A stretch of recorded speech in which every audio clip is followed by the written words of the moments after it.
আসসালামু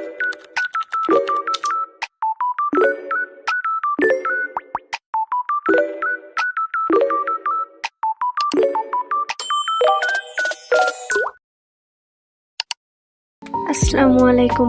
অনেকদিন ধরেই আমার লাইফটা অনেক মেসি হয়ে আছে। দেরি করে ঘুমানো, লেট করে ওঠা, পড়াশোনা ঠিকভাবে না করা, নামাজ ইরেগুলার হয়ে যাওয়া, অলসভাবে দিন কাটানো, নিজের উপর কন্ট্রোল হারিয়ে ফেলা। আস্তে আস্তে মনে হচ্ছিল আগের আমিটা আর নেই। তাই আমি ডিসাইড করেছি আমি আমার নিজেকে গুছিয়ে নেব। আগামী 16 ডেজ আমার লাইফটাকে চেঞ্জ করার ট্রাই করব। পারফেক্ট হওয়ার জন্য না, বেটার হওয়ার জন্য। আমি জানি না আমার এই ভিডিও কেউ দেখবে কিনা, কিন্তু আমি এই জার্নিটা শুরু করেছি নিজেকে মোটিভেট করার জন্য। হয়তো সব দিন পারফেক্ট হবে না, তবুও আমি চেষ্টা চালিয়ে যাব ইনশাআল্লাহ। আর একটা কথা, আমি ফার্স্ট টাইম ভয়েস দিচ্ছি, তাই একটু নার্ভাস লাগছে। হয়তো পারফেক্টলি বলতে পারবো না, কিন্তু রিয়েলভাবেই এই জার্নিটা ডকুমেন্ট করতে চাই। আজ সকাল 9টায় ঘুম থেকে উঠেছি, ফ্রেশ হয়ে আমার মেসি টেবিলটাকে গুছিয়ে নিয়েছি। সকালে আম্মু খিচুড়ি রান্না করেছিল, এখন সেটাই খাচ্ছি। আর খেতে খেতে গোপাল ভাঁড় দেখা আমার প্রতিদিনের একটা অভ্যাস। খাওয়া শেষ করে কাগজ কলম নিয়ে বসে পড়লাম নিজের লাইফটাকে রিভিউ করার প্ল্যান করতে।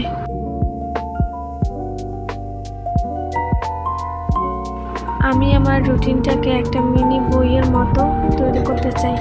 তাই আমার লাগবে অনেকগুলো কাগজ, কলম আর স্টেপলার। আমি জানি 60 দিনেই লাইফ একদম পারফেক্ট হয়ে যাবে না, কিন্তু আমি বিশ্বাস করি ছোট ছোট কনসিস্টেন্ট এফোর্ট একদিন বড় চেঞ্জ নিয়ে আসে।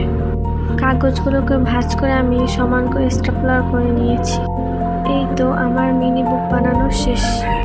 আমি এই জার্নিটার নাম দিয়ে 16 days to rebuild my life. এই 16 ডেজের মধ্যে আমি আমার মেসি লাইফটাকে অর্গানাইজ করার ট্রাই করব। আমি নিজেকে নিজের চ্যালেঞ্জ দিয়েছি। প্রথমেই আমি পয়েন্ট আউট করে লিখে নিয়েছি আমার মধ্যে কি কি চেঞ্জেস আসা দরকার, আর প্রতিদিন কি কি মেনটেন করব তাও পয়েন্ট আকারে লিখে নিয়েছি। প্লিজ ইগনোর মাই হাতের লেখা, আমার হাতের লেখা অত ভালো না।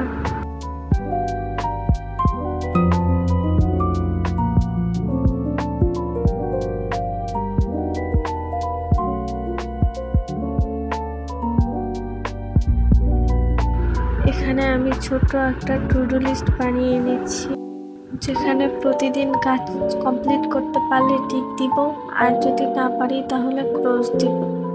এই 60 দিন আমি চেষ্টা করব প্রতিদিন নামাজ 5 ওয়াক্ত টাইমলি পড়ার জন্য, তাড়াতাড়ি ঘুমাতে যাওয়ার জন্য এবং তাড়াতাড়ি ঘুম থেকে ওঠার জন্য। এখানে যা যা লিখেছি সবগুলোই আমি রেগুলারলি মেনটেন করার ট্রাই করব। তোমরা যদি কেউ আমার ভিডিওটা দেখে থাকো তাহলে এটাকে একটা রিমাইন্ডার মনে করো। তুমি বারবার ফেল করলেও তার মানে এই না যে তুমি নতুন করে কিছু শুরু করতে পারবে না।